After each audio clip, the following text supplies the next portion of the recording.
S'il y a bien un appareil dont vous ne devriez jamais vous passer au niveau de votre bassin, c'est bien la pompe à air. Alors je vais essayer de vous expliquer comment choisir un modèle de pompe à air, comment choisir les modèles de diffuseurs en fonction de la pompe à air et aussi le diamètre du tuyau.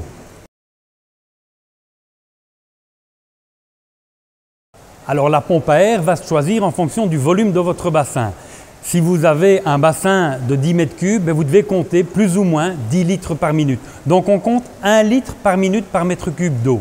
Alors il existe des toutes petites pompes à air qui sont à la rigueur plutôt des pompes dérivées du domaine de l'aquariophilie pour les tout petits bassins. Vous avez des petites pompes qui font, des moyennes qui font plus ou moins 10 litres minute pour des bassins qui vont aller maximum jusqu'à 10 mètres cubes. Des pompes 20 litres minute pour des bassins 20 mètres cubes maximum. Et vous avez des pompes comme ça jusqu'à 100, 150, 200 litres minute. Alors, très important à savoir, c'est qu'une pompe où il est noté sur la pompe 1 litre ou 10 litres par minute en fonction, ce n'est pas toujours des pompes qui vous donnent le débit à 1 mètre de profondeur. Et le débit que vous devez prendre en considération, c'est le débit à 1 mètre de profondeur. Dans la marque Seco, par exemple, les débits qui vous sont donnés sur les étiquettes sont des débits qui sont donnés, bien sûr, à 1 mètre de profondeur. C'est ce qu'on doit avoir dans le bassin.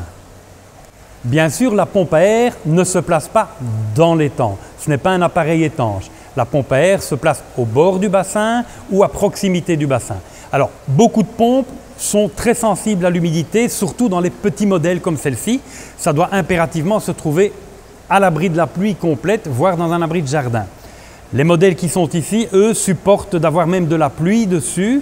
La seule chose, celle-ci aspire de l'air par ici en dessous. Donc, si elle aspire de l'eau, vous risquez de griller votre pompe. Celle-ci, elle aspire de l'air par ici au-dessus. Donc, s'il pleut, normalement, il n'y a pas de problème, l'eau ruisselle et n'est pas aspirée par la pompe. Mais ce qui est très important, ne jamais plonger votre pompe à air dans l'eau. Pour qu'une pompe à air vive longtemps, il est très important qu'elle puisse laisser sortir l'air qu'elle produit. Donc, pour ça, il est très important de très bien choisir les diffuseurs que vous allez mettre en fonction de la pompe.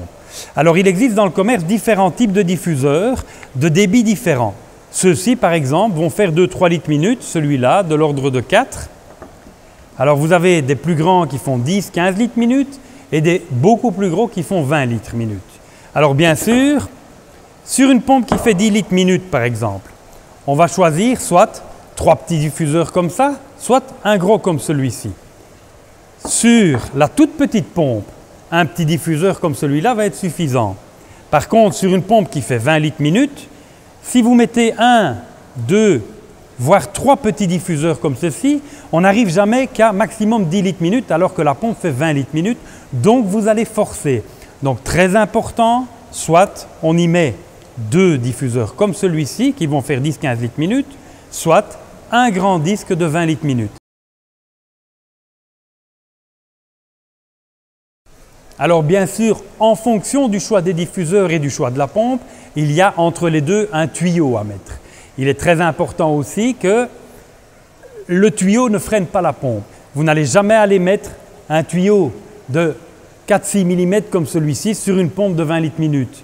Ce tuyau-là va pouvoir aller éventuellement pour la toute petite et pour la moyenne. Donc si vous mettez 3 petits diffuseurs, vous pouvez utiliser ce tuyau aussi.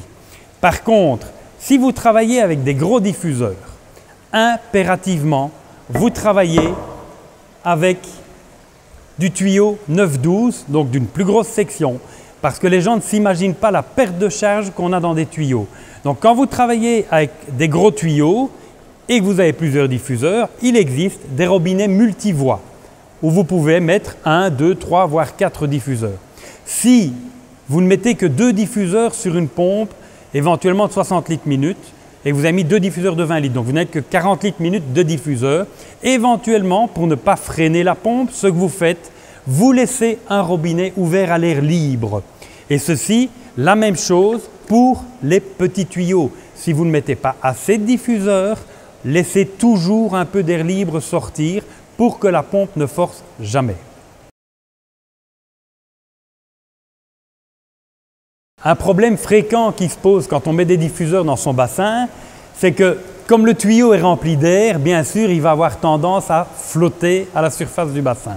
Alors, pour que celui-ci ne flotte pas, vous prenez simplement des petits morceaux de plomb, des solins de plomb de couvreur, et vous les mettez autour du tuyau, et vous en mettez comme ça, on va dire 1 ou 2 tous les 50 cm, de manière à lester votre tuyau, et alors votre tuyau va couler dans le fond. Alors, la pompe à air, n'hésitez surtout pas à la laisser tourner du 1er janvier au 31 décembre. C'est un appareil qui vieillit très bien et qui consomme très peu d'électricité. Une pompe 10 litres minute comme celle-ci consomme 9 watts et une pompe comme celle-ci de 20 litres minute va consommer 15-20 watts.